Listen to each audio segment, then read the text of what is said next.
Alrighty, so week 3 of the 2022 MLS regular season is upon us, and I'm actually going to do just one preview this week because tomorrow I do have to work in the morning and early afternoon, but after that I also will be doing a Graham Hop where I'm going to be doing a doubleheader in the Sports Hop series episode, one of the rare doubleheaders that I do in that series, but it should be very fun to see. But in terms of week number 3 of the MLS season, it's pretty much the same as last week. We have 12 games that's going to be happening on Saturday, and then we will also have 2 games that's going to be happening on Sunday. Although, in terms of the kickoff time, it is starting to get to a point where the kickoff time is starting to be very familiar to what we usually see in an MLS weekend, where we got the 4 matinee games this week, and then we got a lot of games that starts at 7:30 p.m. Eastern, 4:30 p.m. Pacific, and then we of course get the late game in the West Coast. And then tomorrow we do have a national televised game between Atlanta versus Charlotte. Although the last game of this match week between the Red Bulls and Minnesota, that game actually is not national televised, which is, again, it's always weird to see a game on Sunday not nationally televised, because usually that's the time when all the national televised game is going to happen. But let us actually begin with the busy week with NYCFC versus Montreal, which will kick off week number 3 and starting at 1 p.m. Eastern, 10 a.m. Pacific, but the actual kickoff is 1:08 p.m. local time. And because of the fact that these two teams, that is the 2 of the 4 team that is still in CCL, are facing off against each other, this pretty much guaranteed that we are not going to have a repeat of what we saw back in match week number 1, where pretty much every single CCL team that was, or every single MLS team that was in CCL, lost in that. We're going to at least see a team get a draw, or maybe even see a team get a win in this match. All-time meeting between both of these teams, we got NYCFC with an 8-4-2 record, and the last 5 head-to-head, NYCFC of course winning 1-0 against Montreal before Montreal did win 2-1 against NYCFC. Then NYCFC winning 3-1 against Montreal before it was a 2-0 win that NYCFC had on the road against Montreal, and then it was a 0-0 draw between both of these teams. And I'm going to be interested to see how the lineup is going to be. Obviously, I think for Montreal, they're just going to punt this game. Like, they know that if I look at the second leg, who really needs to put out their strongest squad heading into second leg? It has to be Montreal. I mean, they were going to be kind of up against it against Cruz Azul, knowing the fact that they're down 1-0 in the heading into the second leg. But unlike all these other MLS team that is actually going to be going on the road for their second leg, Montreal has the luxury of playing at home, and that is going to be probably the biggest game of their early season so far. So I won't be surprised they're probably just going to start a second team here against NYCFC, where their job is not done yet against Comunicaciones, and I have a feeling that game down in Guatemala City, it's not going to be easy for this NYCFC team. And remember, their margin compared to, let's say, maybe Seattle or even New England heading down to their second leg is actually a little bit more smaller, because if they give up 2 goals in that game against Comunicaciones, then all of a sudden they could be knocked out because of the away goal. So yeah, it's going to be interesting to see how the lineup is going to be coming into this game, which probably means that this game is going to end 0-0, isn't it? No.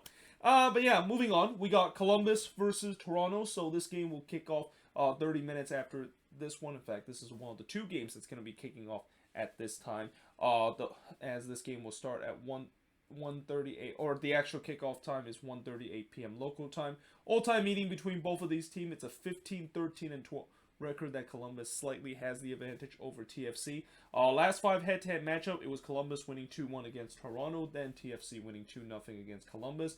TFC then win 3-1 against Columbus before TFC winning 1-0 against Columbus, and then Columbus of course drew 2-2 against TFC. So TFC has had some good record against Columbus in these last 5 head-to-head matchup, but keep in mind this is also a matchup between a Crew team that, last week they definitely want to make amends for what happened last week, where they just imploded against the Quakes on the road.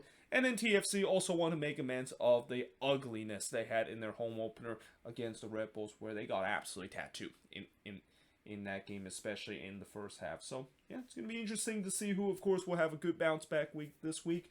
But now moving on into the other 1:30 p.m. Eastern, 10:30 a.m. Pacific time start will be Inter Miami versus LAFC, and this actually is going to be the Twitter game. So it's kind of odd that the Twitter game actually starts very early, but that of course is the case, and it's also a matchup between two teams that people might not realize that both of these teams actually met each other before, and they of course met all the way back in 2020 when Inter Miami was playing their first ever game in franchise history against LAFC, and I was also at that game down at Bank of California Stadium where I saw LAFC win 1-0 against Inter Miami courtesy of a Carlos Vela goal. And, this is the first time that we'll see this meeting that's going to be taking place at Drive Pink Stadium. And, again, it's going to be interesting to see how this, of course, will turn out. Obviously, I think LAFC will be the heavy favorites. And especially, after what we heard about Carlos Vela and his health, seems like he's doing okay, even though it was kind of weird with the way that his head coach, Steve Giordano, said, yeah, we're just taking precautionary reason, even though technically, we're already down in that game against the Timbers, and we kind of made that very interesting decision to sub him out, even though it seemed like we're probably not going to win it. But either way, this is a game that they're going to be favorites, because Inter Miami, yeah, they need a huge bounce back game in this one after they just got absolutely smoked by Austin FC. And if they play like that against LAFC in this game, yeah, they're going to get smoked again. So we'll see how that matchup is going to be. But now, moving on into the next match, which is one of the two national televised games. Actually, there's only two national televised games this week, which, it's about right, because usually we get like 2 or 3 of them. Though, we only get one on Saturday and one on Sunday. And I also just realized ESPN is not going to have a national televised game this week, which is a rarity, because you usually see Fox and ESPN has a national televised game. I guess maybe ESPN is too busy with the whole college basketball situation, because it is March Madness coming up, and that tournament is about to start. I think it's going to be next week when March Madness, of course, begin, because they basically are right now doing all those tournaments. And also, by the way, I'm really hoping that this does not make a case where, I get it, Fox will want to try to maybe overlap, the college basketball kind of coverage, especially these big tournament games, but it just feels frustrating, the fact that, no, I'm going to have to rely on another channel, or maybe even people have to rely on another channel just to watch this game, because of the fact that this game is being pushed away from a tournament game that has happened. But because of the fact that this is on the big Fox, I don't think that's going to be happening. If this only maybe would happen if it's going to be on FS1. But either way, this is a matchup, all-time meeting between both of these teams. The Galaxy does hold a slight advantage of 15, 12, and 14. But the last 5 head-to-head matchup, it was a 1-1 draw between both of these teams before Seattle won 2-1 against the Galaxy. Then the Sounders went 3-0 against LA, and then it was a 1-1 draw between both of these teams, and then Seattle went 3-1 against the Galaxy on the road. And, as I talk about MLS team and CCL, I think Seattle is probably, I'm not sure, are they going to punt this game? Obviously, I think they're probably not going to start both Ruidíaz and Ladero in this game.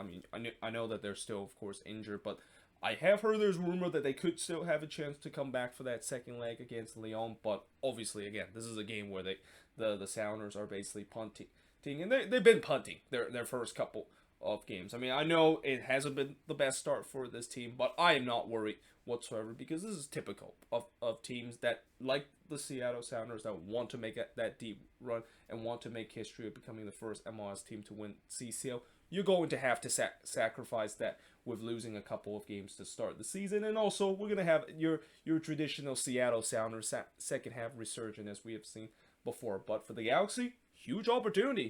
This is an opportunity where, I know they're probably not going to play the stronger Sounders team, but this is an opportunity to make a statement that maybe things could get better, and that, they definitely want to once again get off to a good start like they did last season, albeit this time they're just hoping that they can get off to that good start and actually stay and not have that collapse like they did last season in the second half of the year. But a win against Seattle and going on the road, that's something, it's a rarity, but if they can do it, then this is a big statement that they can make. But now moving on to the next match, which is the Houston Dynamo versus the Vancouver Whitecaps, which will kick off our busy Saturday night action, as this game will start at 6:30 p.m. Eastern, 3:30 p.m. Pacific. Actual kickoff is kind of a weird one, 5:41 p.m. local time. The Whitecaps does have a slight advantage with an 8-5-6 record. And last 5 head-to-head matchup, it was a 0-0 draw between both of these teams, and then another 0-0 draw between both of these teams before Houston winning 2-1 against Vancouver. Then the Whitecaps returned the favorite by winning 2-1 against the Dynamo, and then the Dynamo win 3-2 against the Vancouver Whitecaps. And this is kind of a matchup between both head coaches that, this is their first year as they're taking charge of their team on a permanent basis. And again, it hasn't been the best start for both of them. I mean, for Vanni Sartini, they did get a good result against NYCFC, but it was also kind of a game that, when you're playing at home, and especially with the way that there was time where they could have easily lost that game against NYCFC. Yeah, there's still that kind of uncertainty after that incredible run that they had last season. Whereas for the Houston Dynamo, I mean, it's been kind of what you expected to start the season, where, the talent is there, but there is that question in terms of goal scoring with the way that they have gone their first two games without scoring a goal. And speaking of scoring goals, both of these teams have not scored a goal yet. And the fact that the last two meeting between both of these teams ended 0-0, I mean, I know it is very rare you see two teams face against each other and you have 3 straight 0-0 draw, but we could potentially head to that point with the way that both of these teams have not really got going on the attack and have yet to score a goal in this one. But maybe that might not be the case. Maybe we'll finally see one of these teams finally scoring their first goal of the season. Speaking of 0-0 draw, moving on in terms of the next match. So for the Chicago Fire, I think they're the only team to start the season in their first two games with a 0-0 draw. And they're playing against DC United, where many people are saying that they're probably the luckiest team and probably the team that maybe is going to be questioned the start that they had this season, whether or not if they're just kind of maybe like a pretender. I mean, I know there's been a lot of that throw to Austin FC hand, but I would say that at least for Austin FC, they've kind of been performing the way it is. When you look at DC start to the season, I mean, their first two games are probably the easiest schedule on the sheet, with them playing two teams that look like could potentially finish bottom of the Eastern Conference, and now they do play against a relatively decent opponent in the Chicago Fire. And also this game will start at 7:30 p.m. Eastern, 4:30 p.m. Pacific, and the actual kickoff is 7:38 p.m. local time, and this is the first of what will be 4 games that will be kicking off at that time. All-time meeting between both of these teams. Well, both of these teams, of course, have met against each other, and historically they're kind of rivals between each other. I mean, remember the early days of the league and in the late 90s when both of these teams were very good. That was when the rivalry really kind of at its peak. But nowadays, it's actually a dead even in terms of the all-time meeting. 26 wins for DC, 21 draw, and 26 wins for the Chicago Fire. Last 5 head-to-head meeting, it was DC winning 3-0 against Chicago before it was 2-2 draw between both of these teams. Then DC winning 1-0 against the Fire before the Fire returned the favorite and winning 2-1 against DC. And then it was a 0-0 draw between both of these teams. And again, relatively even between both of these teams, and we'll see who, of course, will have the edge in this one, and especially for the Chicago Fire, can they actually finally score a goal? I mean, I'm pretty sure their fans are kind of happy that the fact that the Israel Henriksen era has got off to a decent start with them getting draw on the road against Miami, and then getting a 0-0 draw at home against a really good team in Orlando City in the Eastern Conference. But yeah, if you're going to excite a fan base that feel like this is a new era, 2-0 draw is not going to be a way to cut it in terms of the excitement era, and we'll see whether or not if they can finally score their first goal in this one. Now, moving on in terms of the next match, we got New England versus RSL, which again, it will start at the same time, 7:30 p.m. Eastern, 4:30 p.m. Pacific. Actual kickoff is 7:38 p.m. local time. All-time meeting between both of these teams. RSL actually has the edge with a 9-6-6 record over New England. Last 5 head-to-head matchup, it was a 0-0 draw between both of these teams before RSL actually won 4-1 against New England. Though New England also kind of thrashed RSL in the other previous matchup, which was 4-0. And then it was a 0-0 draw between both of these games, and then the Revs, of course, went 4-0 against RSL. So it seems like this is kind of a matchup, at least when you look at the last 5 head-to-head, where it's either there's going to be a thrashing or it's going to end 0-0. And in terms of this game, I feel like it could potentially end 0-0, especially the fact that, again, like what I've said about MLS team in CCL, the Revs are looking to try to rest some of their starters in that game against Pumas, where, even with the 3-0 lead that they had against Pumas and how they absolutely dominated them in the first leg, yeah, it's going to be a total different Pumas team when we see them play down in Mexico and in Mexico City. So yeah, this is going to be in a chance for RSL to capitalize, and we know RSL have already capitalized on playing against an MLS team that is in CCO in the Seattle Sounders and getting all 3 points. But now they're just going to have to do it on the road against a Revs team that do not lose a lot of home games. But now, moving on in terms of the next match. So first of all, I want to congratulate Orlando City as a team that gets the free points of the week. I mean, I feel like this is a complete disrespect to FC Cincinnati, but what did you expect when Cincinnati, their first 2 games, has definitely not inspired any hope that this season is going to go well? I mean, I will say that things are going to eventually get better, but yeah, I mean, this is kind of the last opponent that they need to face after another heartbreaking loss that they had against DC United, and now they have to go on the road against an Orlando team that are probably frustrated after that game against the Chicago Fire with the way that they had the lead at one point, only for VAR to basically disallowed it. But in terms of the all-time meeting between both of these teams, yeah, it pretty much shows that Orlando has dominated this meeting. 3-2-0 is the record. Last 5 head-to-head matchup, it was a 1-0 win that Orlando had against FC Cincinnati. Before, it was a 1-1 draw between both of these teams. Orlando then had a 3-0 win against Cincinnati. 1-0. And then it was another 1-1 draw between both of these teams. And then Orlando City, in the first ever meeting, absolutely thrashed FC Cincinnati by winning 5-1 in the game. And yeah, as I said, congratulations to Orlando City. They get the free points of the week, and they better take advantage of it, because I'm pretty sure from now on, I really want FC Cincinnati to do well, and especially I feel like they're kind of like the lovable loser in MLS, and if they actually eventually get a win there, it's going to be a big talking point. But that there's also going to be a lot of memes that's going to be made if you're an opposition team facing against Cincinnati and let them win, because it just doesn't happen often. And unless if we're going to see some crazy thing happen in MLS, which it has happened before, I think Orlando City should easily get this win against FC Cincinnati. But that being said, I am now going to switch sports and look at the last 4 games that's going to be happening on Saturday, and also the last 2 games that's going to be wrapping up in terms of match week number 3. So I also want to congratulate the Philadelphia Union of getting the free points of the week, because I'm pretty sure this is an automatic loss for the San Jose Earthquakes. And this is not just because of the fact that I'm continuing to be very pessimistic about this team, and that I know maybe some fans found my reaction to that game between Columbus a little bit too negative to the team. But in reality, I mean, when you look at how the Quakes have been on the road, and especially against Eastern Conference team, it's an automatic L. I mean, they have rarely beat an Eastern Conference team. Like, the only Eastern Conference team that I know at least the Quakes had somewhat success is against Toronto FC, but any other Eastern Conference team, it's always an automatic L, and maybe even at times they could be lucky to get a draw. Though one of the opponents that I remember from the past couple of years that they at least got a draw when they go to face an Eastern Conference team is the Philadelphia Union. But this is a complete different Union team when the Quakes played them last time in Philadelphia.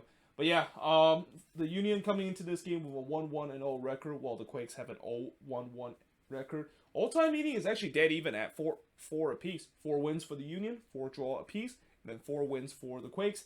But the last 5 head-to-head matchup, it's been pretty one-sided. Well, in some way, there has been a couple of draws, but it's been heavily favored the Union, with the Union winning 2-1 on the road against the Quakes. Before, it was a 1-1 draw between both of these teams, a 2-2 draw between both of these teams, another 1-1 draw between both of these teams, and then the Union winning 2-1 on the road against the Quakes. So at least if there's maybe some optimism, the Quakes at least have been able to get draws on the road against the Union. But I just don't think this is going to be the case. And especially, still have a lot of question about this team. And especially if Almeida is going to try to do the 3 at the back system, which I think he's probably going to do so. Yeah, that Union tag, which definitely shows some lethal ability in that last game against Montreal, especially in the second half, is going to eat apart this Quakes team. So yeah, again, congratulations to the Philadelphia Union, of also the recipient of the free points of the week in this match week number 3 of the MLS regular season. But now moving on, we got FC Dallas taking on Nashville SC, also known as the COVID Cup or the non-invitational MLS is Back Tournament Cup, because again, it's quite crazy the fact that both of these teams have met each other 4 times during that shortened 2020 MLS season. And yet, ever since that, neither of these teams, of course, have met each other. And I'm pretty sure, it's going to be interesting to see now they're meeting for the very first time since that four-time meeting, where it's quite crazy the fact that season, when I think there was like a 22 or 23 game regular season, though some of the team didn't actually play the same amount of game, that literally 1/5 of the meeting between both of these teams was FC Dallas versus Nashville SC. But during that four meeting in terms of the COVID Cup and the MLS is back tournament non-invitational cup, Nashville, of course, won that series with a 2-1-1 record. And by the way, this game will start at 8:30 p.m. Eastern, 5:30 p.m. Pacific, but the actual kickoff is 7:38 p.m. local time. And during those little mini tournament, it was Nashville winning the first ever meeting, and that was also their first ever win in their franchise history, 1-0 on the road. Before, it was a 0-0 draw between both of these teams. Nashville then win 3-0 against FC Dallas, and Dallas actually did win 1-0 on the road against Nashville SC. And for a Dallas team that has historically not been doing well on the road these past couple of seasons, that was definitely one of the bigger shock from that season. But nevertheless, this should be an interesting match to see. And that, again, for Dallas, it's going to be tough because we know Nashville has, at least in their first 2 games, has really shown that, that long road trip that they're having, it's not going to bother them whatsoever. I mean, it might bother them as they get closer to the home opener, because when you go through such a long road trip like what Nashville is just beginning to do, it's going to start to wear them down. But at least right now, it hasn't wear them down whatsoever. And in some way, they're taking the correct approach, because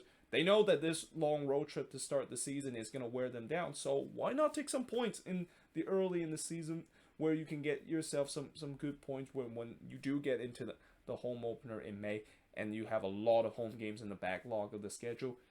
Then they can really make a run in the second half of this season. I mean, I've said this before, with teams that have a lot of home games in the back half of the season, when you are at least kind of competing for the playoffs or in that bubble line, you're in a very good position to potentially make it to the playoffs. But now, moving on, we got the Colorado Rapids versus Sporting KC, which will start at 9 p.m. Eastern, 6 p.m. Pacific, but the actual kickoff is 7:08 p.m. local time. All-time meeting between both of these teams. Again, this is a matchup that both of these teams have met each other a lot, because they were the original 10 teams that came into MLS back in 1996. But Sporting KC does have the edge, 34-20-26 record over the Rapids. Last 5 head-to-head matchup, it was a 1-1 draw between both of these teams, and then a 0-0 draw between both of these teams. Sporting KC then had a 3-1 win against the Rapids, before it was a 4-0 win that they had against the Rapids, and then it was a 1-1 draw between both of these teams. And also, both of these teams are coming off of a much-needed win in their previous week. So let's see who can potentially continue that momentum heading into this game itself. But now, moving on into the last game of the busy 12-game action on Saturday, is the Portland Timbers taking on Austin FC. And as I said before, this is really the measuring stick for Austin FC, because I know right now there's been people that criticize the fact that Austin has had such a soft schedule to start the season, and that incredible 10-2 scoreline in their first 2 games is, well, not 10-2, but more like 10-1, because they didn't concede a goal against FC Cincinnati. They only conceded 1 against Inter Miami. But people are saying that those are 2 of the weakest teams in the Eastern Conference, and that is a good litmus test against a Portland Timbers side that did not start 0-2-2 in the season. Let me just correct that, because they actually start 0-2-0 to start the season. They had 2 draws. One, of course, was against the New England Revolution at home, and one, of course, was LAFC. But in some way now, they also are playing not only a tough opponent, but it kind of is an opponent that has really cost them some nightmares in the early days of MLS, because in terms of the all-time meeting, Austin has really done well against the Timbers. I mean, if you ignore what happened on decision day last season, Austin has a 2-0-1 advantage, and in the first 2 games, I mean, again, if you know the 3-0 win that the Timbers had against Austin absolutely throttled the Timbers in 3-1, and even did the same thing when the first time both of these teams met. In fact, that was also the first time that Austin FC was able to get a win at home. And yeah, I mean, this is a team that tend to have the Timbers number, and we'll see whether or not if they can do it again in this game. And again, if they can do it, and if they can get a result this game, then maybe I think we should definitely take Austin FC seriously. I mean, even if they don't win this game, I still believe that the good start that Austin has isn't really 100% because of the fact that they play against easy opponent. Because like I said, you can only play against who is in front of you, and even when you play against easy opponent, we've seen it before in this league where when you play easy opponent, you overestimated them, and all of a sudden you find yourself losing that game. But Austin has definitely not took that approach. They have been very professional in their first two games, and maybe even over professionalism, if that's even a word, with the way that they have put the thrashing on those opponents. But there's no doubt that I think maybe this could be a reality check kind of game, though. If this attack, as what we saw, has been red hot in the first two games, can continue against the Timbers, boy oh boy, this could be a fun game, and this could be a game that could also be a bit high score at the end of the night. But now, moving on into the Sunday day games and the two games that's going to be happening on Sunday. We start off with the national televised game between Atlanta United versus Charlotte FC, and I know the league is trying really hard to create this rivalry. I mean, I get it. I mean, these two city, and especially the face of those two city, do not like each other whatsoever. I mean, it all goes back to the NFL rivalry between the Falcons and the Panthers. But I guess this is just another edition of the Southeast Derby, or the Southeast Cup. Like, I feel like how in Texas they have created the Copa Tejas, and in some way California, I think they should create like the California Cup between LAFC, the Galaxy, and the Quakes. They should do the same thing with the Southeast part. Oh, and I haven't even forgot to mention the Cascadia Cup, and probably the most distinct cup in terms of involving teams in a region. I feel like they should do the same thing in the Southeast. Like, we have seen that there's a lot of team now in MLS that is in the Southeast region, or the South to be exact, and I feel like this would be a great kind of little mini cup between Charlotte, Atlanta, Nashville, and even Orlando City, and maybe even include Inter Miami there, even though I know they're way down in South Florida. That this could be a little interesting kind of cup competition. Whoever, of course, would finish the highest in the standings will kind of win like a trophy at the end. But yeah, the first game between both of these teams will start at 4:30 p.m. Eastern, 1:30 p.m. Pacific, but the actual kickoff is 4:55 p.m. local time. And again, this one is on FS1, which again, I'm hoping this game is not going to be overlapped due to college basketball kind of thing, though I won't be surprised that is going to be the case in this one. But it's going to be interesting to see how this game is going to go, and especially for Charlotte. I mean, it's been a rough start to their life in MLS. I mean, we once again continue to reference the whole "we're screwed" kind of meme thing, and in some way, it's been kind of been that case for the first two games where they just have not looked good whatsoever. But they can maybe do well in this game, which I think Atlanta is going to be heavy favorites, and most likely they're going to win. But if they can at least show that maybe things could turn around, and that even make some history too. I mean, they still have not scored a single goal in MLS, still chasing that record of scoring the first career goal or the first goal ever in franchise history. That would definitely give the fan base something to cheer about. And yeah, we'll see of course if that is going to be happening in a game that MLS is trying hard to make it a rivalry once again.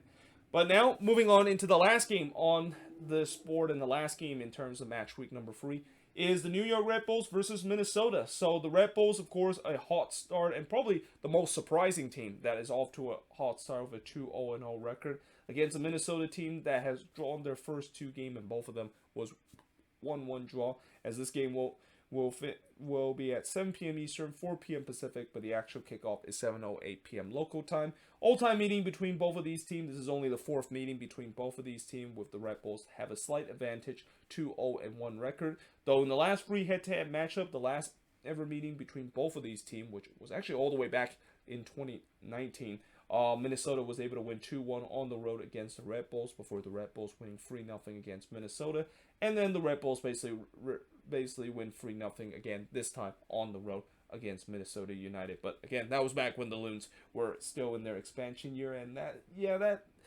expansion year the Loons was definitely a forgettable one, and kind of almost a very expansion-like season that they go through. But yeah, this should be a very interesting kind of matchup, and that, I know the Loons, they definitely have got off to a start where they had to play against some of the toughest opponent in MLS. I mean, going on the road to play against the Philadelphia Union, and then playing at home against a Nashville team that everybody predict that are definitely for real, and now have to go to play against probably the most surprising team that is off to a 2-0 start, that is the New York Red Bulls. It's definitely not easy. But the good news for Minnesota is that I think the next game they got the San Jose Earthquakes, also known as the Blues Not Derby, and then I think they also had to play against Seattle and won the game, and that's not going to be easy. But I think the April schedule is going to be much easier. And right now in the first two games, at least they still haven't lost a game, and that they're in a good position where they can get through this tough stretch without losing a game, and maybe even getting their first win. Yeah, they could definitely be heading into April in a time where they can start winning some games and then get themselves in a very good playoff position early in the season. But there you have it. That is pretty much it for the preview of all 14 games for match week number 3. As always, let me know in the comments below what do you think of all 14 games, and also your prediction for all 14 games that's going to be happening for MLS match week number 3. But until then, hope you guys enjoy this video. If you do, make sure you guys leave a like, smash the subscribe button, and yeah, I of course will see you guys next time.